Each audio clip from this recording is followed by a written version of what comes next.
Здравствуйте, на телеканале «Новый век» программа «Вызов 112» в студии Алия Хайрудинова. И сегодня мы расскажем, как нетрезвый водитель без прав во дворе дома сбил мужчину и протаранил стоящие машины. Сначала машина начал, я видел пешеходов. Сначала потом машины, и потом где-то вот здесь. Краю. Покажем, как неадекватное поведение пассажира может на 7 лет лишить его свободы. А также пожар в котельной и влетевшая в столб иномарка, водитель которой потерял память. Посмотреть регистратор надо, я не помню нифига вообще. Это и не только, прямо сейчас. Нетрезвый водитель «Лады Калина» во дворе одного из домов на улице Чуйкова сбил 45-летнего мужчину. Пострадавший получил тяжелые травмы. После наезда «Лада» протаранила две припаркованные рядом иномарки. Как узнала Нафиса Минязова, водительских прав у молодого человека нет, а за несколько минут до происшествия он пил в машине крепкий алкоголь. Он здесь вот ходил, его скрутили уже. Автоинспекторы прибыли на место происшествия за считанные минуты. У 21-летнего водителя «Лады» были все признаки алкогольного опьянения. На молодого человека надели наручники и усадили его в патрульный автомобиль. До приезда медиков очевидцы успокаивали пострадавшего 45-летнего мужчину, который весь в крови лежал на асфальте. Трогать его не стали, чтобы еще больше ему не навредить. Лежал, пытался шевелиться, ему говорили, чтобы он не шевелился. Мало ли перелом какой. Медики диагностировали у него сочетанную травму и госпитализировали. Владельцы двух иномарок, в которые после наезда на человека врезался водитель «Лады», вышли на улицу после срабатывания сигнализации. Больше всего досталось Тойоте Камри. Во сколько вообще ущерб-то оцениваете? Я не знаю, страховая все. Припаркованный рядом Volkswagen Tiguan был поврежден меньше. Его «Лада» только поцарапала. Вскоре стало понятно, водитель Калины вместе с братом сидели в припаркованной машине и выпивали. Бутылка спиртного и стаканчики остались в автомобиле. До этого вместе сидели? До того, как он уехал? Не забит, но я ничего не хочу сейчас говорить. Вскоре решили покататься. Ни состояние опьянения, ни отсутствие водительских прав помехой не стали. Поездка была недолгой. Выпитое дало о себе знать. Сбив человека во дворе дома, они врезались в две стоящие машины. Молодой человек, а вы выпивали сегодня? Я не буду вам ничего говорить. Однако в диалоге с автоинспекторами был гораздо разговорчивее. Сначала машина начал, я видел пешеходов. Сначала потом машины, и потом где-то вот здесь. Шел по краю, получается, не на дороге, на проезжей части. И потом просто его вот так повело. Понимаешь? Вот что еще было.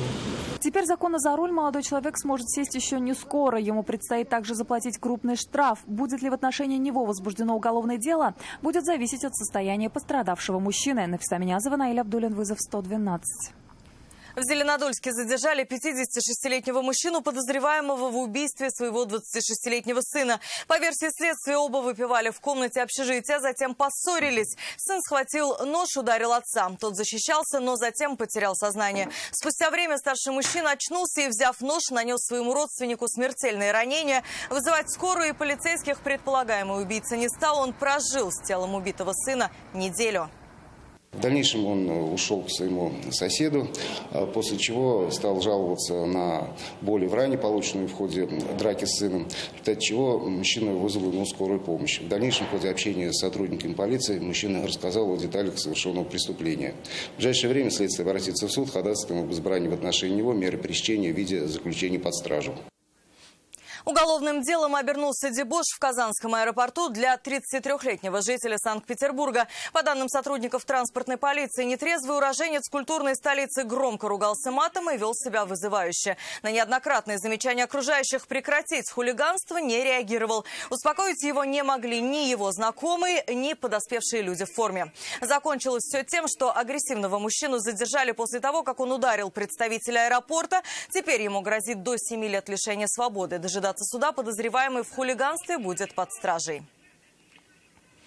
Гранатомет, охотничий карабин, пистолет, а также 2 запала от ручных гранат. Все это обнаружили полицейские Татарстана в доме егеря в Лаишевском районе. По предварительным данным, 29-летний житель села Сингели охотился на лосей. Посчитав, что мужчина нарушает закон, стражи порядка пришли к нему домой с обыском и нашли там арсенал оружия. Кроме этого, оперативники обнаружили многочисленные боеприпасы. В отношении хозяина дома возбудили уголовное дело по статье «Незаконное приобретение, передача, сбыт, хранение, перевозка или ношение взрывчатых веществ или взрывных устройств». В Татарстане задержали двух мужчин, ловивших рыбу сетью. В первом случае сотрудники транспортной полиции задержали 58-летнего казанца, который рыбачил на акватории реки Волга. Запрещенным способом он добыл свыше 20 рыб, причинив ущерб водным биоресурсам на сумму около 7 тысяч рублей. В этот же день полицейские задержали 56-летнего мужчину. Его улов был в 2 раза меньше. В отношении обоих возбудили уголовное дело по статье «Незаконная добыча водных биологических ресурсов». Задержанным грозит до 2 лет лишения свободы. Водитель Kia утром врезался в столб и влетел в забор на улице Петра Виттера. В результате аварии пострадал сам водитель иномарки. Он жаловался на боли в грудной клетке и частичную потерю памяти. Как произошла авария и почему он не справился с управлением, рассказать Наталье Мезиной мужчина не смог. У меня вообще ребро было. Водитель Kia признался, что после аварии чувствует себя очень плохо. Он потерял контроль над машиной, и иномарка сначала врезалась в столб, после чего автомобиль отбросило на забор. Повезло, что в салоне он находился без пассажиров. Как произошло столкновение и что этому предшествовало, он попросту не знал. Посмотреть регистратор надо, я не помню нифига вообще. Прибывшие на место медики осмотрели мужчину и приняли решение госпитализировать пострадавшего. Выяснить, что же произошло теперь, ему предстоит вместе с автоинспекторами. О восстановлении автомобиля речь уже не идет. Наталья Мезина, Айрат Назипов, Константин Гушуев, вызов 112. Рено Логан сзади протаранил Шкоду Рапид на улице Копылова. Несмотря на сильные повреждения иномарок, в аварии, к счастью, никто не пострадал. За несоблюдение дистанции придется ответить водителю Рено. Део Некс и Опель Корса не поделили перекресток улиц Октябрьской и Восстания. Там, по словам очевидцев, автоледи за рулем немецкой иномарки стала разворачиваться, не убедившись в безопасности своего маневра. В результате ее протаранил Део. От удара Опель отбросила на металлическое ограждение. Люди в аварии не пострадали. 1 человек пострадал в результате крупной аварии на пересечении улиц Лево-Булачной и Ташаяк. Там столкнулись 2 Тойоты и Kia Sportage. Кто предположительно виноват в аварии? Мнение водителя о произошедшем узнала Айгуль Бадрудинова. Как вы себя чувствуете? Ну, вроде нормально. Возможно, шок. Завтра будет видно. Ударились вы головой, что ли?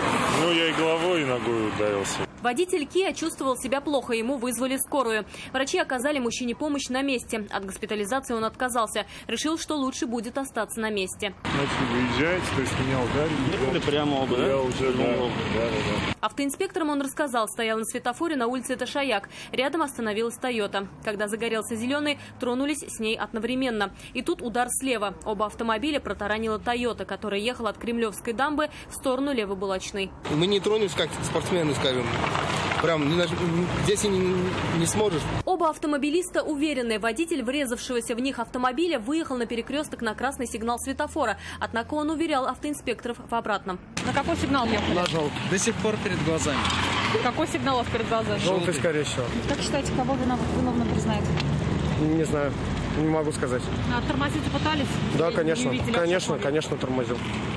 Гололед или что? Или уже Гололед. Все 3 иномарки получили достаточно сильные повреждения. На первый взгляд ущерб водители оценили как минимум в 1 000 000 рублей.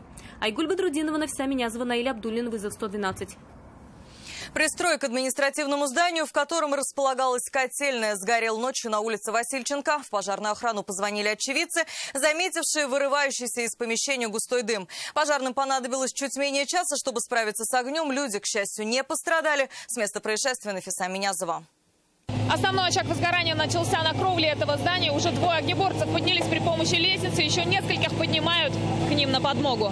Густой черный дым вырывался из-под кровли этого здания. Увидев его, очевидцы вызвали пожарных. Прибывшие на место огнеборцы установили, что горит кровля пристроя к 2-этажному зданию размером 2 на 5 метров. Что горит там? Возле завода. Пустой помещение. Там ничего не было? Никого не эвакуировали? Как рассказал владелец, сотрудников в момент возгорания в здании не было. Однако очевидцы видели, как 2 мужчин выбежали из полыхающего помещения. В поисках очага возгорания пожарным пришлось скрывать кровлю. Позже установили, что источником пламени могла стать печь, которую топили дровами. Чуть менее часа понадобилось пожарным, чтобы справиться с огнем и не допустить перекидывания пламени на соседнее здание. Площадь пожара 10 квадратных метров. Сгорело деревянное перекрытие кровли котельной. Предварительная причина пожара – нарушение правил устройства и эксплуатации печи. Нафиса Минязова, Наиль Абдуллин, вызов 112. Это все, о чем мы успели вам рассказать. В студии была Алия Хайрудинова. Увидимся и не бросайте вызов судьбе. Вдруг она его примет.